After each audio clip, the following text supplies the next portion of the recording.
प्रिय क्रांती मित्र हो, जय भीम, जय अशोक, जय संविधान, जय भारत। 26 जानेवारी पार पडली।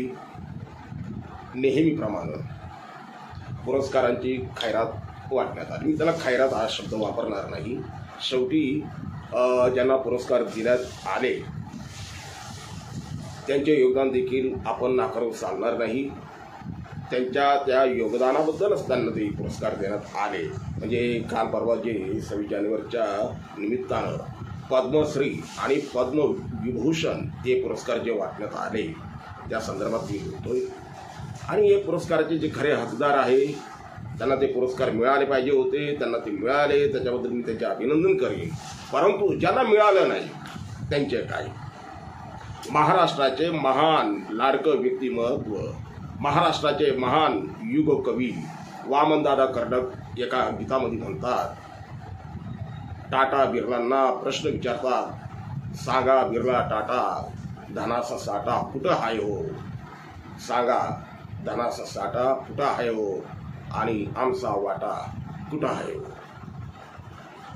त्याच गाण्याच्या शब्दांना मी थोडंफार फेरफार करून बोलेल की हा पुरस्कार वाटप करताना त्यातला आमचा वाटा कुठं आहे। तुम्हाला बहुजन, दलित समाजातले, आदिवासी समाजातले माणसं इतकी खुजी वाटली काय की त्यांना ते पुरस्कार घेण्याच्या लायक, त्यांना पुरस्कार देण्याच्या लायक तुम्ही त्यांना मानत नाही।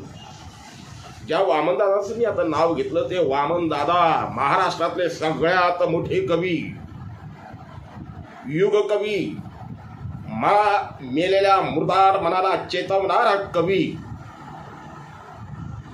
मुर्दार मनामध्ये अन्याय अत्याचाराच्या विरुद्ध संघर्ष करायची ताकद ओतणारा कवी, परिवर्तनाची लढाई लढणारा कवी, त्या कवीचं योगदान तुम्ही नाकारताय। अरे निदान मरणोपरांत या महाकवीला पद्मविभूषण तुम्ही द्यायला हवा होता। खरं म्हणजे ते महाराष्ट्राच्या महाराष्ट्र भूषण पुरस्काराचे हकदार आहे। त्यांना ते दोन्ही पुरस्कार मिळाले पाहिजे, महाराष्ट्र भूषण आणि पद्मविभूषण। ही मागणी आम्ही या माध्यमातून करतोय। प्रल्हाद दादा शिंदे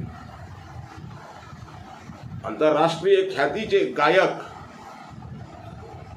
त्यांच्यासारख्या आवाजाचा धनी आजच्या मराठी मुलकात आताच्या काळात कोणी झाला नाही, होणारही नाही। इतकं अफाट गान कर्तृत्व असणारा हा महागायक, ज्याच्या गायनानं सत्यनारायणाची पूजा सुद्धा पूर्ण होत नाही, ज्याच्या गायनानं पंढरीची वारी सुद्धा पूर्ण झाल्याचे वाटत नाही, ज्याच्या गाण्यानं बाबासाहेबांची जयंती केल्यासारखं वाटत नाही, ज्याच्या गाण्यानं बुद्ध पौर्णिमा झाल्यासारखी वाटत नाही, अवघ्या महाराष्ट्राला सकाळी सकाळी उठल्याबरोबर ज्याची गाणी लावल्याशिवाय दिवस चैतन्यदायी वाटत नाही असा महागायक प्रल्हाद दादा शिंदे।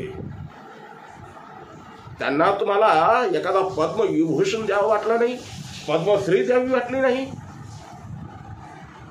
विठ्ठल दादा उमप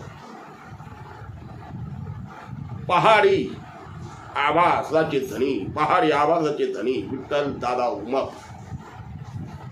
विठ्ठल दादांच्या गाण्यांनी छातीचा ठोका आणि मस्तकातली प्रज्ञा जागृत होते। विठ्ठल दादाच्या गाण्यांनी मुरदाडाला सुद्धा जाग येते।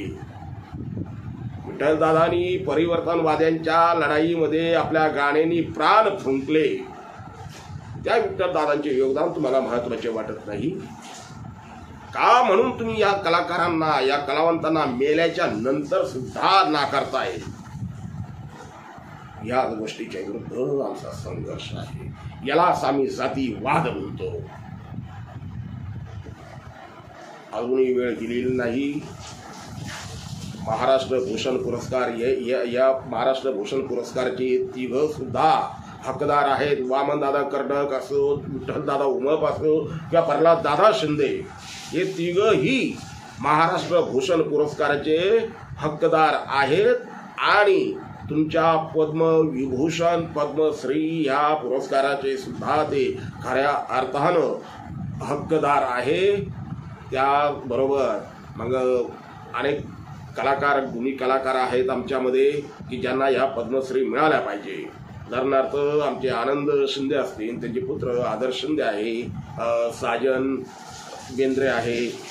अरे समाज कोणत्या याच्यामध्ये जन्माला आले ते महत्त्वाचं नाही, त्यांच्या कलागुणांना तुम्ही दाद द्या, त्यांच्या कलागुणांना तुम्ही प्रोत्साहित करा, पुरस्कारित करा, एवढं आमचं या ठिकाणी म्हणणं आहे।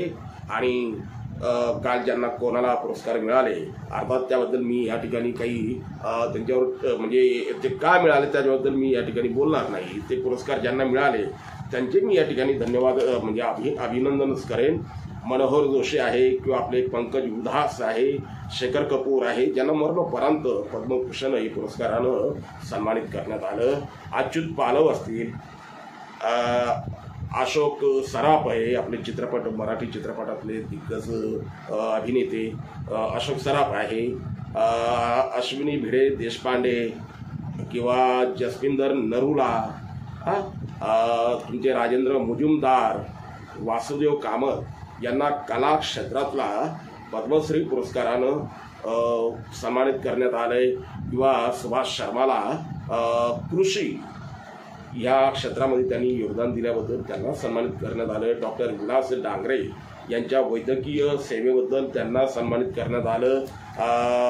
चेतराम पवार यांनी सामाजिक कार्यामध्ये जो आपला ठसा उमटवला त्याबद्दल त्यांना सन्मानित करण्यात आले। आणि आमचे पक्षीमित्र आमचे अरण्य ऋषी ज्यांना म्हणलं जाते ते मारुती चितमपल्ली यांना सुद्धा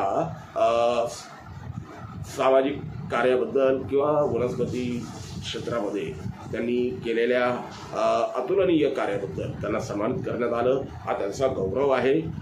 तो त्यांना त्या गौरवाचे ती आपली एक मॅडम राहून गेल्या आपल्या अरुंधती भट्टाचार्य, ठीक आहे, त्यांना आता काही लोक ट्रोल करतात किंवा त्यांनी अदानीचं कर्ज माफ केलं होतं वगैरे, तो एक वेगळा भाग आहे। परंतु या लोकांना जे पुरस्कार देण्यात आले ते त्यांचा हक्क मी या ठिकाणी नाकारत नाही, परंतु आमचे अधिकार तुम्ही का नाकारता हा प्रश्न मला या ठिकाणी विचारायचा आहे। आणि त्यासाठी मी हा व्हिडिओ बनवलेला आहे। मित्रांनो, अजूनही वेळ गेलेली नाही।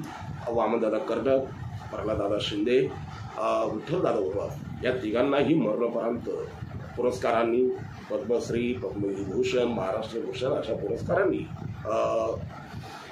सन्मानित करून त्यांच्या कार्याचा यथोचित गौरव करावा या ठिकाणी एवढं मला नमूद करायचं नमूद आहे। क्रांती मित्र हो, भीम पॅंथर या आपल्या हक्काच्या यूट्यूब चॅनलला कृपया सबस्क्राईब करून आम्हाला विषमतावादी शक्तींच्या विरोधात लढण्यासाठी बळ द्या, शक्ती द्या, ऊर्जा द्या। कमेंट करा, लाईक करा, शेअर करा।